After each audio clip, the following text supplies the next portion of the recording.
시작. 세뱃돈을 많이 받는 데에도 꿀팁이 있다 라는 제목으로 말씀 전하도록 하겠습니다. 방금 세뱃돈 받는 꿀팁 인트로 영상 보면서 여기저기서 탄식이 터져나와. 아, 이걸 미리 알았더라면 더 많이 받을 수 있었을 텐데 라는 그런 짙은 아쉬움이, 왜 목사님은 타이밍 이렇게 잡아가지고 그런 원망 섞인 그런 탄식이 있었어요. 자, 여러분 세뱃돈 많이 받았습니까? 표정들이 왜 그래? 많이 못 받았니? 올해 좀 흉작이야? 자, 1년 중 설날을 제일 기다리는 이유 뭐다? 세뱃돈을 받기 위해서. 요즘 세뱃돈 얼마씩 받는지는 잘 모르겠는데 여러분 보고 일단 인사합시다. 11조 떼먹지 말고.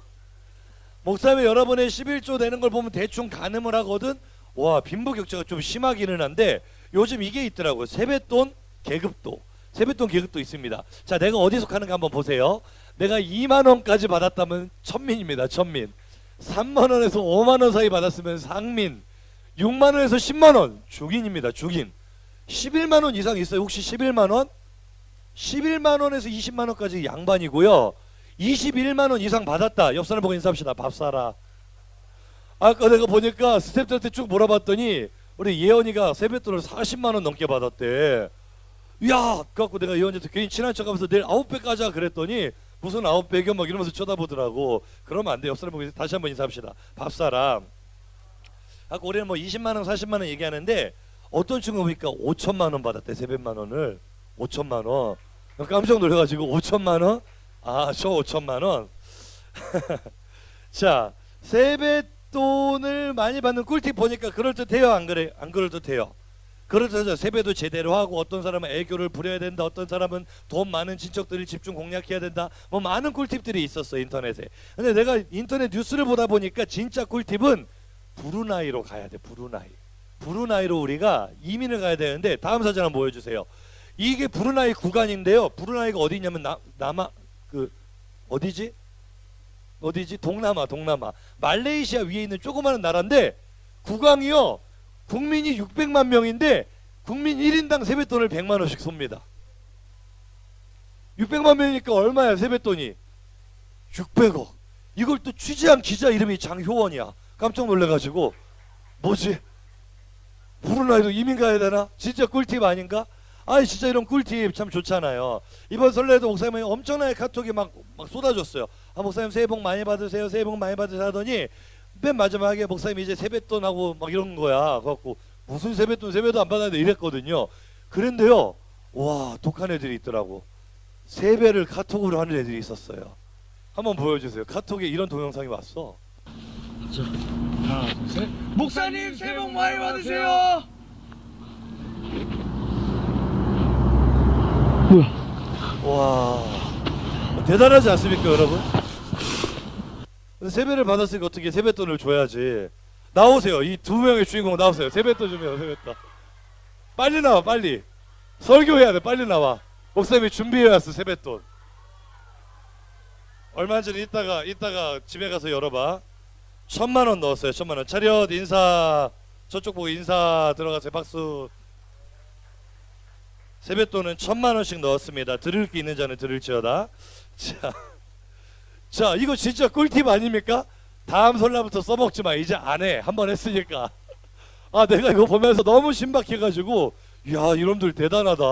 이 제대로 카톡을 이용하는구나. 진짜 꿀팁이다 아니다. 꿀팁. 목사님이 이번에 세뱃돈 받는 꿀팁들을 찾아보면서 이런 생각이 드는 거야. 세뱃돈을 많이 받는데도 꿀팁이 있는데 우리 인생을 한번 잘 살아보는데, 우리 인생을 좀 행복하게 살아보는데 꿀팁이 있을까 없을까, 이런 고민이 딱 찾아왔는데, 여러분 한번 생각해 보세요. 우리 인생을 행복하게 살아가는 꿀팁 있을까 없을까? 있죠. 오늘 본문이 있다고 말을 하고 있어요. 이대로만 하면 행복하게 살 수 있다는 인생의 행복 레시피, 행복 매뉴얼 바로 존재한다고 말을 합니다. 자, 오늘 본문은요, 시편 1편 읽었잖아. 시편 전체의 주제를 담고 있는 중요한 내용인데, 이 시편이 우리 한글 성경으로는 잘 느낌이 안 오는데 이게 원어로 이렇게 시편을 분석을 해놓으면은요 되게 신기해요. 복 있는 사람을 할 때 이 시의 첫 단어가, 첫 자음이 히브리어 알파벳의 A에 해당하는 알렙으로 시작을 해요. 그래가지고 이 시가 끝나는 맨 마지막 자음이 히브리어 알파벳 Z에 해당하는 타우로 끝납니다. 아, 뭐 우연히 그러겠죠. 아니요. 여러분 히브리어 문학이나 성경을 나중에 이제 신학교 가는 친구들 연구해 보면은요, 이게 사람이 쓴 글이 아니라 하나님이 쓰신 글이라는 게 탐복이 되는데, 이게 역교차 구조라고 하거든. A로 시작해서 Z로 끝났잖아. 그러면은 Z 앞에가 뭐지? Y인가? Z 바로 앞에가 Y 맞지? 맞지? 그러면 A 옆에는 Y가 붙어 있고 Z 옆에는 B가 붙어 있고, 무슨 말인지 알겠어? A 하나 주고 B 하나 주고 C 하나 주고 D 하나 주고. 자음을 어떻게 이렇게 마치 건축물 같아. 성경이라는 게 이게 자음으로 뜯어보고 내용으로 뜯어보고 단어로 뜯어보면은요, 정확하게 교차가 이루어져요. 물론 모든 성경이 그런 건 아니지만 의도를 가지고 쓴 책들이 있다는 거야. 무슨 말인지 이해가 되면 아멘 합시다. 그러니까 나중에 성경을 원어로 보고 나면은요, 소름 돋을 정도야. 이걸 누가 의도적으로 쓰려고 해도 쓰기가 힘들겠다. 앞과 뒤가 딱딱 대꾸를 이루는 거야. 역교차 구조로. 너무나 멋있잖아. 그러니까 이 시편의 특징은 뭐야? A로 시작해서 Z로 끝난다는 거야. 쉽게 말해, 그러니까 어떤 학자가, 그 이름이 뭐 보겔스라는 학자가요, 이 시편 1편은 인생의 처음과 끝을 담고 있는 시편이다, 이런 해석을 했어요. 인생의 처음과 끝. 그리고 이 시편을 형식상으로 분류해보면 이게 또 지혜시거든. 지혜시. 시편 1편과 같은 시를 지혜시라고 해요. 뭐 시편의 종류가 많거든. 율법시도 있고 뭐 지혜시도 있고 여러 종류가 있는데, 지혜시. 다시 말해, 인생을 어떻게 살아야 되는지 인생에 참된 지혜를 담고 있는 시편이다. 그러니까 시편 1편에는 진짜 행복한 인생에 대한 비결이 담겨 있을까 안 담겨 있을까? 담겨 있다는 거예요. 잠깐만 살펴보고 끝날 거예요. 오늘은 하나는, 오늘 두 종류의 사람이 시편 1편에 등장을 하는데, 하나는 어떤 사람? 처음에 시작하는 복 있는 사람. 그 다음 또 하나 사람은 4절에 나오는 어떤 사람이 있어? 악인. 복 있는 사람과 악인이 딱 대조가 되거든요. 근데 바꿔 말하면 복 있는 사람은, 이게 히브리어 원어로 읽으면 이렇게 해석할 수가 있어요. 복 있는 사람은, 이거를 원어로 직역하면은 아 행복하여라, 이렇게 시작하거든. 그러니까 행복한 사람은 이렇게 사는 거다. 그리고 악인은 뭐야? 행복하지 않은 사람은, 행복을 누리지 못하는 사람은 이렇게 산다. 그 특징을 말하고 있어요. 그러면 먼저 복 있는 사람의 특징이 뭐냐? 복 있는 사람의 특징, 오늘 1절 보고 한번 찾아보도록 하죠. 시작. 복 있는 사람은 악인들의 꾀를 따르지 아니하며 죄인들의 길에 서지 아니하며 오만한 자들의 자리에 앉지 아니하고. 할렐루야. 행복하게 사는 사람은 세 가지를 부정한다고 써 있어요. 뭘 부정하는 거야? 악인들의 꾀, 그리고 죄인들의 길, 그리고 오만한 자들의 자리. 그런데 1절을요 자세히 보면은, 반대로 보면은 행복하지 않은 사람들은 뭐를 따르는 거야? 악인들의 꾀, 그 다음에 죄인들의 길, 그 다음에 오만한 자들의 자리. 그러니까 이게 행복하지 않은 사람들, 내가 인생을 살아가는데 행복하지 않은 사람들의 특징을 말하는 구절이기도 해요. 그러니까 이 세상을 살면서 행복을 누리지 못하고 사는 사람은 어떤 사람일까? 누가 행복을 누리지 못할 것 같아? 세뱃돈을 적게 받은 사람? 얼굴이 못생긴 사람? 이번 연휴 때 발렌타인데이가 껴있었는데 초콜릿을 하나도 못 받은 한소리? 이런 사람이 불행할까? 어젯밤에 목사님이 집에 있는데 담비가 찾아왔어. 현성이하고 담비하고 태희하고 와가지고 뭐 이렇게 엄마가 아니지, 황혜진 쌤이 저는 선물이하고 전달해주면서 담비가 목사님한테 이만한 초콜릿을 하나 주는 거야. 그러면서 그 날리는 멘트가 너무나 감동적이었어. 목사님 왠지 발렌타인데이 때 초콜릿 하나도 못 받으셨을 것 같아가지고 제가 준비했어요. 되게 마음이 슬펐어. 나 많이 받았거든. 초콜릿을 많이 못 받으면 불행할까? 공부를 못하면 불행할까? 아니야. 이게 말한 게 뭐야? 악인들의 꾀, 죄인들의 길, 오만한 자들의 자리가 뭐야? 하나님과 전혀 상관없이 하나님과 반대되는 길로만 달려가는 사람들이 불행한 사람이에요. 다시 한번 옆 사람 보고 인사합시다. 누가 불행한 사람일까?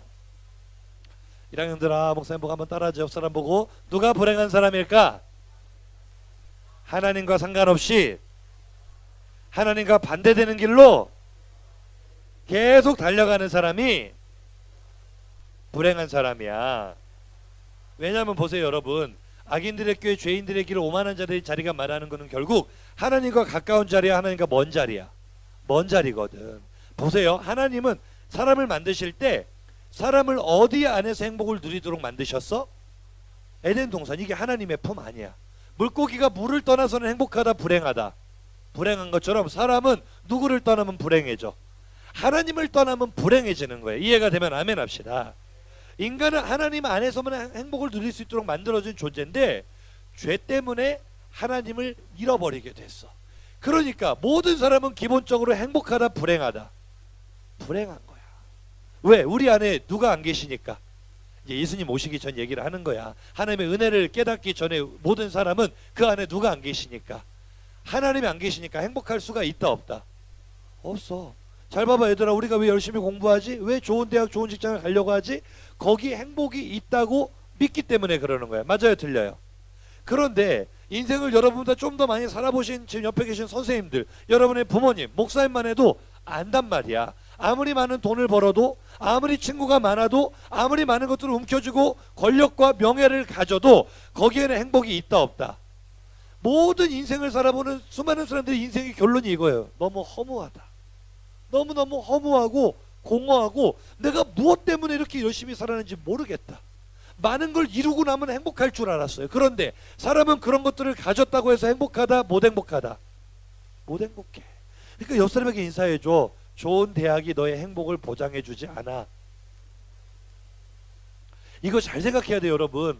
지금 예수 대충 믿어도 교회 가끔 결석해도 시험 기간에 교회 안 나와도 내가 좋은 대학만 들어가면 행복할 수 있을 거야. 잘생긴 남자친구만 만나면 행복할 수 있을 거야 라고 생각하는데 옆 사람 보고 인사합시다. 아닐걸? 그건 행복의 조건이 되지 않아요. 진짜 행복은 잃어버린 누구를 찾아 행복한 거야? 하나님 본체. 나의 잃어버린 본체를 찾을 때만 행복해질 수 있는 줄로 믿습니다. 그래서 사람은요, 누구에게나 본체를 찾아가는 귀소 본능이라는 게 있어요. 들어봤어요, 여러분? 귀소 본능? 귀소 본능이 뭐야? 원래 있던 자리로 돌아가려고 하는 본능이 귀소 본능이야. 그래, 안 그래? 지금도 설교를 들으면서 꾸벅꾸벅 졸면서 마음속으로 아, 이놈의 설교 언제 끝나나, 예배 언제 끝나나. 왜 그래? 빨리 PC방으로 돌아가고 싶은 귀소 본능 때문에 그런 거야. 그래, 안 그래? 이번에 설 명절에 보니까 민족의 대이동이라고 할 만큼 엄청나게 많은 사람들이 이 고향을 찾아가잖아요. 그렇죠? 이게 귀소 본능이야, 귀소 본능. 내가 있던 곳으로 돌아가고 싶은 마음. 그러니까 사람은요, 목사님이 지금 서 있잖아. 서 있는 목사님이 편해, 앉아 있는 너희가 편해? 앉아 있는 게 편해. 서서 설교 들을래, 앉아서 설교 들을래? 앉아서. 아예 누워서 설교 들으면 더 편하겠지. 사람은 보세요, 서 있을 때보다는 앉아 있을 때가 더 편하고, 앉아 있을 때보다는 누워 있을 때가 제일 편해. 왜 그런 줄 알아요? 우리가 어디서부터 왔어? 보세요, 창세기 3장 19절, 3장 19 노란 글씨만 시작. 너는 흙이니 흙으로 돌아갈 것이니. 할렐루야. 놀이기구 못하는 친구들, 비행기 타면 무서운 친구들, 왜 불안할까? 사람은 흙에서 멀어질수록 불안해. 우리가 어디서 왔으니까? 흙에서 왔으니까. 누우면 왜 편해? 우리가 흙에서 왔으니까.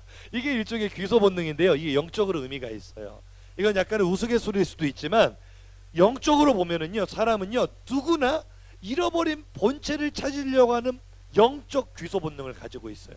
이게 제일 많이 드러나는 게 그 신생아들에게 일어나는 여러 가지 반사 행동이 있는데요, 그 중에 모로 반사라는 게 있어요. 한번 영상 한번 보여줄래요? 불 잠깐 끄고, 잠깐이지만 조금 야하지만 애기니까 모로 반사 한번 들어보세요. 모로 반사도 그 중에 하나다. 큰 소리가 나거나 머리 위치가 변하면 아기는 팔다리를 벌리고 손가락을 펴서 무언가를 껴안는 듯한 동작을 보인다. 이 같은 모로 반사는 위험한 상황에서 어머니한테 매달리려는 아기의 생존 본능을 나타낸다. 자, 여러분, 모로 반사 신기하죠?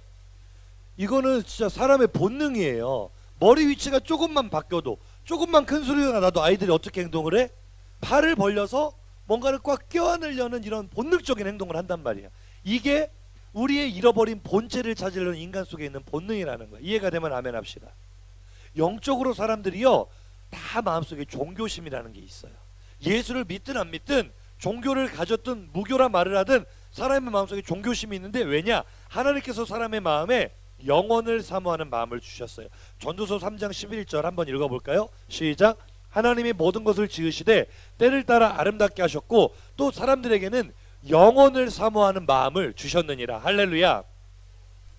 그래서 사람들은 모두 다 종교심을 가지고 있고요, 그러니까 예수를 믿든 안 믿든 위험한 일이 닥치면 순간적으로 뭐를 찾아? 예수 믿는 사람 뭐가 제일 먼저 튀어나와? 주여라고 튀어나오는 거야.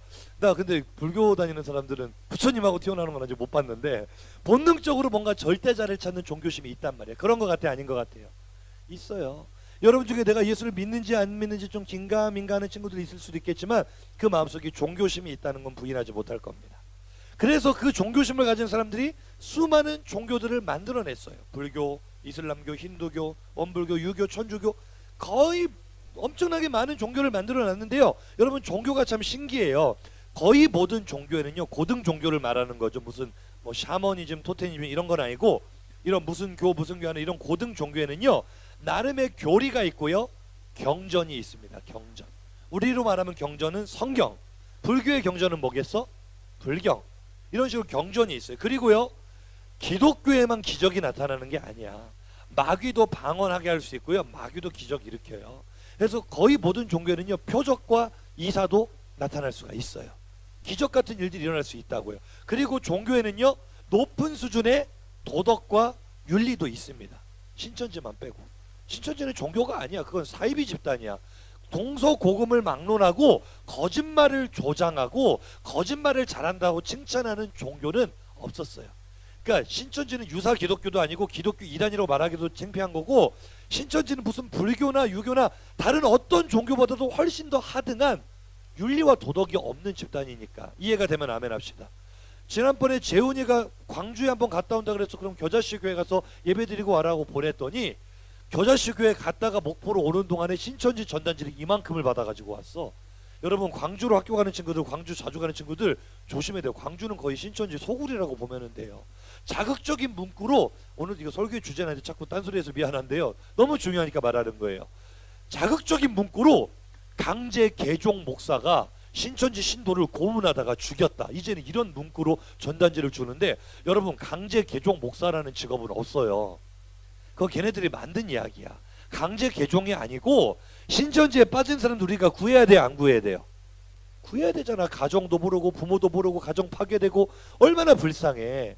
그러니까 그들을, 목사님 같은 그냥 평범한 목사는요, 이런 일이 있었어요. 옛날에 목사님이 살던 지역에 이 사람이 신천지에게 밝혀졌어. 목사님이 불러다 상담을 한 거야. 근데 너희들 절대 속지 마라. 신천지는 숨 쉬는 거 빼고 다 거짓말이야. 숨 쉬는 것도 거짓말일 수도 있어. 목사님 앞에서 눈물을 펑펑 흘리면서, 목사님 제가 잘못했다고, 제가 복음방도 몇 번 갔고 신천지 교리도 몇 번 들었는데 내가 이제는 그게 잘못된지 깨달았다고. 내가 진짜 회개하고 이제는 거기 절대로 안 간다고. 목사님이 순진하게 광고를 해버렸어요. 이 아무개 집사님 신천지 갔었는데 이제 아니랍니다. 회개했습니다. 안심하셔도 좋습니다. 위에서 기도해 주시고 위로해 주세요. 그때부터 이 사람은 교회에서 공인받은 신천지 추수꾼이 되는 거예요. 무슨 말인지 이해가 됩니까? 목사님 앞에서 눈물 흘리고 한 거 쇼다 아니다. 그렇게 가르쳐. 걔네들은 신천지에서는. 야, 너 발각됐을 때 어떻게 해야 된다는 행동 요령이 이미 다 주어져 있다니까. 그대로 해. 그대로 매뉴얼대로.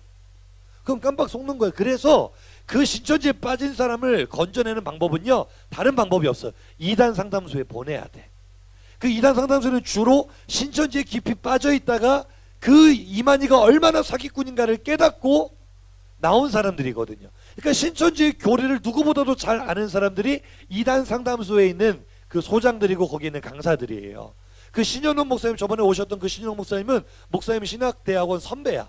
목사님 1학년 때 3학년이었어. 3학년. 그분은 신천지의 교육장이었어. 교육장. 신천지 강사들을 교육하는 사람들이었다고. 그러니 얼마나 신천지에 대해 잘 알겠어? 근데 그분의 강의를 들어보니까 왜 신천지에서 나오게 되느냐, 신천지가 얼마나 웃긴 애들인가 봐라. 얘들아, 성경을 우리가 보는 이 개역 개정 성경도 못 본다. 왜 그런 줄 알아? 이게 2005년부터인가 아마 이게 판매가 됐을 거야. 신천지의 교리는 2005년 이전에 완성이 됐거든. 1980년대. 그때는 우리가 이 직전의 번역 성경인 개역 한글 성경을 봤어. 목사님 개인적으로 이 성경보다는 그 성경을 더 좋아하거든. 표현이 더 직접적이라. 어쨌거나 신천지는 그 성경을 가지고 비유풀이를 다 맞춰놓은 거야. 여기서 바람이면 저기도 바람 타고 가서 결국에 이만희가 보혜사다. 이딴 식으로 말장난 해놓은 거야. 왜 목사님이 예전에 빛과 빛의 만남이 이깁니다 말장난 보여준 거 있잖아. 보고 어이없었잖아. 그치? 신천지는 성경을 그런 식으로 푼단 말이야. 그런데 신현웅 목사님이 보니까 신천지 교육장일 때 영어 성경을 봤어. 근데 이게 금기거든. 신천지는 절대 개역 한글 외에 다른 성경을 보면 안 돼. 그러니까 그것조차도 얼마나 코미디인지 봐봐. 성경이 원래 원어가 뭐야? 구약은 히브리어, 신약은 헬라어. 원어 성경도 아니고 영어 성경도 아니고 라틴어 성경도 아니고 몇 번의 번역을 거쳐서 온. 왜 우리가 자꾸 개역 개정을 하는 줄 알아? 이 번역이 온전하지가 않거든. 원어를 직역해서 한글로 번역한 게 아니라 이게 영어로 번역되고 영어가 일본어로 번역되고 그걸 다시 한국말로 번역하고 하다 보니까 원문의 의미를 제대로 못 살리는 표현이 많아. 그러다 보니까 이 개역 개정하는 작업을 하는 거란 말이야. 근데 신천지 얘네들은 웃기게도 개역 한글 성경이 온전한 성경이 아닌데 그것만이 바이블이라 그래. 다른 성경을 보면 안 돼. 왜? 그걸로 비유풀이를 맞춰놨으니까. 그러니까 웃겨 안 웃겨? 기초도 없는 사람은 기초. 내가 히브리어라도 갖다 놓고 그렇게 말하면 내가 조금이라도 이해를 하겠어. 걔네는 히브리어가 뭔지도 몰라. 본 적도 없어. 읽을 줄도 모를걸? 개역 한글 가지고 말장난 해놨는데 신윤호 목사님이 딱 보다 보니까 영어 성경보다 난리가 난 거야. 단어가 달라. 한글로는 똑같은, 예를 들어 바람이었는데 여기서는 윈드인데 저기서 토네이도야. 그럼 단어가 비유풀이가 돼 안 돼? 안 되잖아. 그래서 수뇌부에 찾아가서 질문했다는 거야. 이만희한테. 이거 비유풀이가 틀린 거 아닙니까? 그때 엄청난 협박과 살해 위협을 받은 거야. 입 다물라고. 그러니까 신천지 수뇌부는 이만희가 사기꾼이라는 거 알까 모를까? 알지. 그러니까 이만희가 진짜로 보혜사고 안 죽는다고 믿는 사람들 불쌍해 안 불쌍해? 천하의 바보 천체들이야. 그 인간 이제 거의 90대거든. 문선명이도 90 넘어서 죽었어. 이만희 죽을까 안 죽을까? 내가 뭐를 걸라고도 다 걸 수. 이만희 반드시 죽는다고. 아니 말이 돼? 이만희가 안 죽는다고? 더 웃긴 건 이만희 죽고 나라 신천지가 없어지는지. 이미 걔네들 교리 다 바꿔놨다. 지금 신천지들이 얼마나 웃긴 줄 알아? 처음에 신천지 막 할 때는 14만 4천만 넘으면 끝난다 그랬어. 새하늘과 새 땅이 임한다 그랬다고. 지금 14만 4천 채워졌게 안 채워졌게? 20만이 넘어 신천지가. 광주에만 2만이 넘는데. 근데 왜 새하늘과 새 땅이 안 와? 벌써 말 바꿔서 이제는 레벨업을 좀 하셔야 돼. 신천지도 그냥 신천지 들어왔다고 14만 4천이 아니야. 총등이란 걸 해야 돼. 총회 등록까지. 전도도 몇 명 해야 되고. 왜 우리 교회 앞에서 시위 집회 했잖아. 그런 거 참여할 때마다 레벨업이 되는 거야. 그래가지고 14만 4천에 등록을 해야 온대. 그것도 채워주면 또 다른 교리 나올 거다. 이만희 죽고 난 다음에 사후 교리도 이미 다 만들어놨어. 다른 이만희가 등장을 할 거야. 수많은 분파로 갈라질 거야. 그리고 서로 자기의 신을 찾아갈 거라고. 이게 얼마나 어리석은 사람들이냐고. 근데 무슨 얘기하다 신천지 얘기까지 왔니 목사님이? 나도 모르고 너희도 모르고 참 힘들다. 이게요 종교심 고등 종교. 신천지 하여튼 조심하세요. 목사님이 지금 설교 핀트 잠깐 어긋나가서 미안한데 난 신천지 이야기만 하면 열이 받아. 이단의 이야기만 나면 열이 받아. 목사님이 전공이 조직신학이잖아. 조직신학이 굉장히 조직적이야. 이게 성경적으로 아닌만 하면 목사님 바로 핀트가 딱, 이 나쁜 말로 하면 야마가 돌아버려. 말도 안 되는 사기꾼들이 성경을 가지고 장난을 치고 있어. 근데 여러분 신천지만 문제가 아니에요. 지금 한국교회 이단이 얼마나 심각한 문제인지 몰라. 이단 아닌 척하는 이단도 엄청나게 많습니다. 나중에 기회 되면 건 말하도록 하고요. 어쨌거나 지금 하고자 하는 말은 종교심이 있어요. 종교심. 그래서 나름대로 종교를 만들어 놓고 그 종교를 막 따라가요. 그런데 마치 그 행위가 뭐와 같느냐. 방금 목사님이 이만희 얘기 많이 했잖아. 이만희가 하나님이라고 섬기는 것처럼. 로마서 1장 25절이 한번 읽어봅시다. 시작. 이는 그들이 하나님의 진리를 거짓 것으로 바꾸어 피조물을 조물주보다 더 경배하고 섬김이라. 주는 곧 영원히 찬송할 이시로다. 아멘. 할렐루야. 우리가 섬겨야 될 분은 하나님밖에 없어요. 우리 예배의 대상은 난리에 피 흘려 주신 예수 그리스도밖에 없다는 거야. 그 누구도 예수 이름에는 구원이 없다니까요. 그런데 이 종교심에 눈이 멀어버린 어리석은 사람들은 본체이신 하나님을 찾지 못하고 하나님의 대용품을 만들어 놓고 그 피조물에 불과한 이만이나 혹은 불상이나 어떤 우상들을 마치 하나님처럼 섬기니 답답해 안 답답해? 그게 그때 행복이 있을까 없을까? 없어요. 나름대로 행복을 찾아 자기의 종교를 찾아갔지만 꼭 종교만이 아니야. 종교가 없어도 어떤 사람은 돈의 인생을 걸어요. 어떤 사람은 명예의 인생을 걸어요. 어떤 사람은 인간관계의 목숨을 걸어요. 나름대로 이게 행복의 비결이다라고 생각해서 나름대로의 삶을 살아가는데 거기 끝에 행복이 있어 없어? 인간이 만들어 놓은 종교에는 하나님이 계시지 않아요. 세상의 물질 문명과 세상의 가치에는 하나님이 계시지 않아요. 하나님이 계시지 않은 곳에서는 뭐도 없다. 행복도 없는 거야. 우리가 아무리 노력하고 아무리 애를 써도 행복할 수 없는 원인이 바로 여기에 있습니다. 그래서 고린도서 4장은 이렇게 말해요. 시작.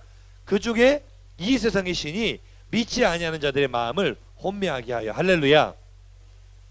자기가 어떤 종교에 사로잡혔던, 이단에 사로잡혔건, 세상의 어떤 가치관에 사로잡혔건, 이거는 이 세상의 신, 그게 누구겠어? 공중의 권세 잡은 마귀가 사람의 마음을 혼미하게 한다니까. 야, 주일날 교회 올 게 아니라 학원 가야지, 점수 올려야지, 종교를 가져야 아니 종교란다, 성공을 해야 네가 행복할 수 있지, 돈을 벌어야 행복할 수 있지. 야, 천주교처럼 부담 안 되는 그런 종교를 믿어. 우리의 마음을 혼미하게 만든다니까. 왜? 목적이 뭐야? 목적이 방금 고린도서 4장 한 번 더 띄워줘서 안 읽었는데, 혼미하게 하는 목적이 뭐야? 그리스도의 영광의 복음의 광채가 들어가면 사람이 살아나요. 아멘 좀 크게 해봐.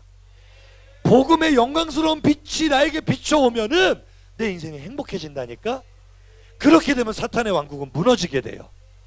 그러니까 사탄은 어떻게 해서든지 우리를 미혹해 하는 많은 유혹들을 덫으로 지뢰밭처럼 깔아놓은 거야. 걸려라 걸려라. 하나님을 알지 못하게 혼미하게 하는. 여러분에게 인사합시다. 속지 말자, 속지 말자. 그러니까 이렇게 불행한 데 사로잡힌 사람들은요, 갈수록 더 상황이 심각해져. 시편 1편 1절을 다시 한번 묵상할 건데, 색깔의 유의해서 한번 읽어봐. 시작. 복 있는 사람은 악인의 길을 따르지 않냐. 잘 봐봐. 처음에는 따라가는 거야. 그래, 거기 진짜 행복이 있어? 돈만 있으면 돼. 따라가. 그 다음에는 봐봐. 시작. 죄인들의 길에 서지 않. 이제 서버려, 머물러 버려. 아, 여기가 천국이구나, 여기가 돈이 있는 곳이 정말 행복한 삶이구나, 머물러 버려. 뭔가 좀 긴가민가한데 이상한데 그래도 머무른다고. 마지막 어디까지가? 시작. 오만한 자들의 자리에 앉지 않냐고. 주저앉아버려. 이제는 돌이키기 너무 늦어버렸다고 생각을 하는 거야. 처음에는 그냥 만나고 따라갔어. 그 다음에는 머물러버려. 이게 히브리어 동사가 세 가지가 나오거든. 처음에 따르지는 걷다, 서지는 서다, 앉지는 앉다. 걷다가 서다가 앉는 거는 나의 상황이 점차 죄의 늪속으로 들어가서 더 이상 헤어나올 수 없는 지경까지 들어간 상태를 말하는 거예요. 그러니 행복을 찾을 수가 있겠어 없겠어? 없는 거야. 그런데 행복한 사람은 뭐야? 그 세 가지. 따라가는 거, 걸어가는 거, 서는 거, 앉는 거. 받아들여, 거부해. 이거 잘 들어야 돼 얘들아. 고개 딱 들고 목사님 따라 손 한번 내밀어봐. 딱! 끊자. 힘이 없다. 다시 한번 딱! 끊자. 복 있는 사람, 행복한 사람은요, 세상의 어떤 유혹도 단호하게 거절하는 거. 나는 한 가지만 선택할 거야. 그게 뭐야? 시편 1편 2절. 오늘 본문 2절 크게 한번 읽어봅시다. 시작. 오직 여호와의 율법을 즐거워하여 그의 율법을 주야로 묵상하는도다. 할렐루야. 행복 레시피는 이거밖에 없어. 행복 매뉴얼은 이거밖에 없어. 오직 하나님의 말씀만 나는 선택할 거야. 이게 바로 행복 매뉴얼인 줄로 믿습니다. 행복한 비결이 바로 이거야. 하나님의 말씀 속에 행복이 있어. 할렐루야. 지금 3주째 하나님의 말씀에 대한 설교를 하고 있어. 우리가 왜 말씀을 읽어야 되는가? 우리가 왜 큐티를 해야 되는가? 오늘의 결론은 뭐야? 따라해 봅시다. 하나님의 말씀은, 두 명이 안 따라했어. 하나님의 말씀은 행복 매뉴얼이다. 행복 레시피다. 무슨 말이냐? 이대로만 하면 행복해질 수 있다는 거예요. 이대로만 하면 행복의 맛을 느낄 수가 있다는 거예요. 할렐루야. 목사님이 결혼할 때 주례해 주신 목사님이 군산 계복교회 최강렬 목사님이시라는 분이야. 굉장히 전라북도에서는 우리 목사님처럼 유명하시고 이 큰 교회 목사님이신데 얼마 전에 은퇴하셨어요. 근데 이 목사님이 얼마나 하나님의 말씀을 중요하게 생각하시고 사랑하시는 분인지 1년이면 몇 차례씩 성경 통독 세미나를 해요. 우리 원당금식 때 신약만 했잖아요. 하루 동안에. 그거를 1년에 몇 차례씩 성경 전체를 하신다니까. 목사님도 기도원 가서 그 목사님 같이 성경 통독을 한 적이 있어요. 너무너무 은혜가 돼요. 근데 그 목사님 결혼 때 주례를 해주시면서 성경책 한 권을 선물로 주셨는데, 그 성경책에 딱 2구절에 형광펜으로 다 그어가지고 표시해가지고 나한테 주신 거야. 그 2구절이 뭔지 알려줄게. 시편 1편 1절과 디모데전서 4장 5절이야. 연결해서 한번 읽어볼까? 체크된 부분만 쭉 다 읽어보세요. 시작. 복 있는 사람은 하나님의 말씀과 기도로 거룩하여지며. 할렐루야. 다시 말해, 행복한 사람은, 행복한 가정은 하나님의 말씀으로 이루어질 수 있다. 주례 때 이 메시지를 주셨는데 이 메시지가 목사님 마음속에 들어온 거야. 주례하실 때 우리 부부에게 이걸 시키셨거든. 아침에 눈 뜨고 일어날 때마다 서로 얼굴 보면서 이렇게 인사하라고. 행복은 우리의 사명입니다. 여보, 우리 한번 해봅시다. 뒤에 있는 사모님하고 시작. 눈 보면서 시작. 행복은 우리의 사명입니다.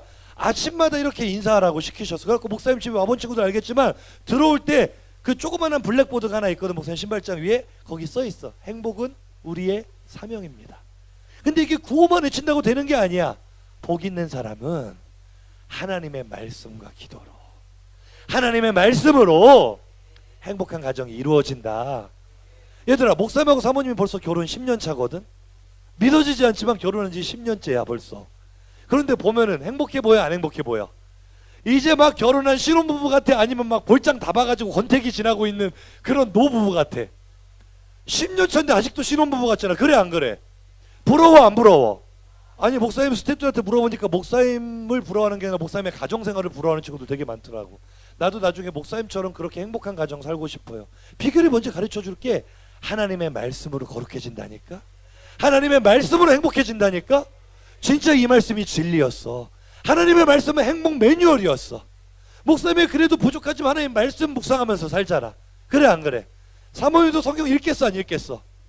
부족하지만 목사님과 사모님 말씀에 사로잡혀 살려고 발버둥 치다 보니까 왜 우리 가정이라고 문제가 없고 왜 싸울 일이 없고 왜 힘든 일이 없겠어. 그런데 그게 문제가 되지 않더라고. 행복 매뉴얼이 우리 손에 들려져 있다 보니까 아니, 말씀이 이끄시는 대로만 가다 보면 서로 사랑할 수밖에 없어. 서로 신뢰할 수밖에 없어. 서로 높여줄 수밖에 없어. 얼마나 좋냐고. 얼마나. 할렐루야. 여러분, 나중에 정말 좋은 남편 좋은 아내 만나서 행복한 가정 이루고 싶은 친구들만 아멘 한번 해봅시다. 여사람하고 인사합시다. 결혼을 하고 싶은가 보다. 그렇게 사모하면 얘들아, 우리 지금부터 뭐를 붙잡아야 돼? 이 말씀 붙잡아야 돼. 할렐루야. 말씀 붙잡는 사람은요 정말 행복하게 삽니다. 할렐루야. 그런데 이 행복 레시피를 무시하는 사람들이 있어. 그게 사절에 나오는 악인. 사절 한번 읽어봅시다. 오늘 본문 사절 시작. 악인들은 그렇지 아니하며 오직 바람에 나는 겨와 같도다. 겨가 뭔지 알지 얘들아? 겨. 쌀 탈곡하고 난 다음에 쌀 남은 껍데기. 이게 겨야. 알맹이가 있어 없어? 없어. 그러니까 바람 불면 어떻게 돼? 이리 날아가고 저리 날아가다 그냥 소멸돼 버리는 그런 인생. 근데 성경이 그런 사람들을 뭐라고 표현해 지금? 악인들. 이 히브리어 단어는요 죄인들을 통째로 총칭할 때 악인들이라는 단어를 쓰거든요. 죄인들의 총집합이 바로 여기 나오는 악인들이야. 그러면 죄인들, 죄가 뭘까? 죄는요 헬라어로 하마르티아라는 단어를 쓰는데요, 이 하마르티아라는 단어는 따라해 봅시다. 관역에서 벗어났다. 양궁을 할 때요 가운데 맞추면 10점이고 끝머리 맞추면 1점이잖아. 그치? 근데 아예 관역을 못 맞추고 지나가던 재원이를 맞춰버렸어. 그럼 몇 점이야? 몇 점이 아니고 고소각이지. 그거는. 이게 바로 죄라는 단어의 뜻이야. 관역이 뭐야? 하나님의 말씀이야. 화살은 뭐야? 우리의 삶이야. 우리의 삶이 하나님의 말씀에 맞으면 죄야 아니야? 죄가 아니야. 그런데 우리의 삶이 하나님의 말씀이라는 관역에서 빗나가 어긋나 이러면은 죄야 아니야? 이게 바로 죄라는 거야. 할렐루야. 다시 말해 누가 죄인이고 누가 악인인지 알려줄까? 하나님은 우리의 손에 이것이 올바른 인생의 길이다. 이것이 사람다운 삶의 비결이다. 행복 매뉴얼을 우리 손에 들려주셨는데 이 행복 매뉴얼, 행복 레시피를 무시해. 나름대로의 인생의 방법을 찾아. 무슨 성경에 행복의 비결이 있어? 행복은 돈에 있지. 나름대로의 기준을 세우고 따라간단 말이야. 이게 바로 악인들이야. 이게 바로 죄인들이야. 그러니까 뭔가 많은 거를 가진 것 같고 껍데기는 아주 화려하게 치장을 한다. 돈 있으니까 좋은 차 타겠지. 돈 있으니까 좋은 집에 살겠지. 겉모습은 그럴듯해. 그런데 알맹이는 있어 없어? 알맹이 본체 대신 하나님은 없단 말이야. 왜? 하나님의 말씀을 품지 않고 살아가니까. 이 말씀이 곧 하나님이신데 이 말씀을 묵상하지 않고 말씀을 암송하지 않고 말씀을 읽지 않고 말씀을 무시한 채 레시피를 무시한 채 내 마음대로 인생을 요리하니까 제대로 된 맛이 나오겠어 안 나오겠어? 안 나오는 거야. 요리 못하는 사람들의 특징 꼭 있다. 요리 못하는 사람들 사진을 보여줄게. 요리 못하는 사람들은 나초를 가지고 용암지대를 만들어버려. 빵을 굽는데 빵이 차라리 나를 죽여달라고 울부짖는다. 이상하게 불이 붙을 수 없는 곳에 불이 붙기도 하고 나는 분명히 피자를 구우려고 오븐에 넣었는데 접시가 흘러내리질 않나? 왜 접시를 오븐에 넣니? 참 이상하지? 밥을 지었는데 딱불이 되고, 그리고 냄비 뚜껑이 이상한 곳에 꽂히기도 해. 이 사람들의 공통점이 뭔지 알아? 레시피를 무시하는 거야. 요즘 뭐 냉장고를 부탁해, 뭐 백종원의 뭐 이런저런 이런 프로그램 얼마나 많아요. 레시피 나와요, 안 나와요? 레시피대로 약불로 30분 하라면은 약불로 30분을 하면은 그 맛이 나와. 그런데 30분 어떻게 기다려? 강불로 10분만 하자. 그럼 그 맛이 나와, 안 나와? 안 나와, 안 나와. 인생이 똑같다니까. 하나님은 행복 레시피로 우리에게 손에 들려주셨어. 이대로만 살면 행복한 맛이 날 거야. 인생이 살맛이 날 거야. 정말 행복해질 거야. 근데 우리가 이거 무시하면은 좀 전에 저 용암지대 같은 그런 인생이 되는 거야. 내 나름대로 맛을 내보겠다고 내 나름대로 레시피를 찾아 헤매. 왜 그럴 필요가 없는데? 하나님의 말씀을 나에게 주셨는데. 할렐루야. 그래서 정말 행복한 인생을 살아가기 위한 꿀팁, 세뱃돈 받는 꿀팁만 받지 말고 얘들아, 이게 정말 중요한 거야. 정말 행복한 인생을 위한 꿀팁은 결론이 이거잖아요. 3절 한번 읽어보자. 시작. 그는 시냇가에 심은 나무가 철을 따라 열매를 맺으며 그 잎사귀가 마르지 아니함 같으니 그가 하는 모든 일이 다 형통하리로다. 할렐루야. 모든 일이 다 행복하리로다. 여기서도 언어 유희가 나오거든. 시냇가에 심은 나무 할 때 나무는 히브리어로 에츠, 그리고 바람에 나는 겨 할 때 겨는 모츠. 너는 에츠가 될 거니 모츠가 될 거니. 옆 사람에게 인사합시다. 너는 에츠가 될 거니 모츠가 될 거니. 다시 한번. 너는 시냇가에 심은 나무가 될 거니 바람에 나는 겨가 될 거니. 자, 여러분 설교 다 끝났어요. 선택권은 우리한테 있는 거예요. 선택의 기준은 뭐예요? 뭐를 붙잡는 사람은 시냇가의 나무가 돼. 하나님의 말씀을 즐거워해야 돼. 마지못해 읽는 게 아니야. 웹툰보다 이게 더 재밌다니까. 은혜의 눈이 열리고 나면 성경이 얼마나 재밌는지 몰라요. 활자 하나하나가 살아서 꿈틀거리는 것처럼 나에게 다가올 거야. 이게 나에게 주신 말씀이구나. 내 이야기를 하고 계시는 거구나.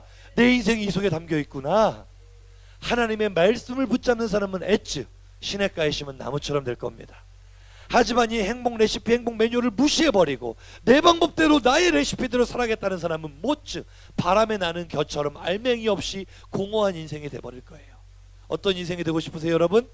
시냇가에 심은 나무 되고 싶으시면 아멘 합시다. 시간이 너무 많이 갔지만 우시야 왕 이야기만 하고 마칠게요. 우리 이번 수련회 때 우시야 기억나 안 나, 얘들아? 우시야가 말씀 한번 띄워주세요. 스가랴가 사는 날. 스가랴가 누구야? 하나님의 묵시를 밝게 하는 스가랴가 있는 동안은 이 우시야 왕이 뭐를 붙잡은 거야? 하나님의 말씀 붙잡고 하나님을 찾은 거야. 그랬더니 어떻게 돼? 형통하게 돼. 이게 시냇가에 심은 나무와 같은 인생인 줄로 믿습니다.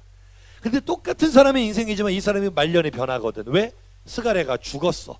그 다음부터는 이 우시야가 하나님 말씀을 버려. 그랬더니 그의 결말이 어떻게 됐어? 다음 말씀이요. 그가 죽는 날까지 뭐가 돼? 나병 환자가 돼. 그리고 어디에서 끊어져? 여호와의 전에서 끊어져 별궁에 거. 이제는 왕인데 왕이 아니야. 아들 요담이 섭정을 해. 왕인데 왕궁에도 못 들어가. 나병 환자, 부정 환자니까. 그리고 나중에 죽어서 묘실에도 못 들어가. 비참한 인생으로 끝나요. 뭐가 우시야의 인생을 이렇게 전환시켰습니까? 그 중심에는 하나님의 말씀이 있는 거예요. 어떤 인생도 하나님의 말씀 붙잡으면 시냇가에 심은 나무처럼 형통한 인생이 됩니다. 하지만 어떤 잘난 인생도 하나님의 말씀 버리면요, 바람에 나온 겨와 같이 소멸됩니다. 여러분, 이제 새 학기를 준비하면서 내일부터 마지막 특세인데 우리가 하나님 말씀 듣는 자리 가야 되겠어요? 안 가야 되겠어요? 여러분 도전했으면 좋겠어요. 하나님, 제가 새 학기를 앞두고 마지막 일주일인데요, 제가 이번 특세 때 하나님의 말씀을 마음에 품기를 원합니다. 특별히 특세 때 받은 은혜 가지고 특세 참여하고 큐티하는 삶을 살기를 원합니다. 이제는 오늘 주야로 그 말씀을 묵상 한번 해보자고요. 그럼 여러분의 행복의 길이 열릴 줄로 믿습니다. 그럴 친구들 아멘 합시다.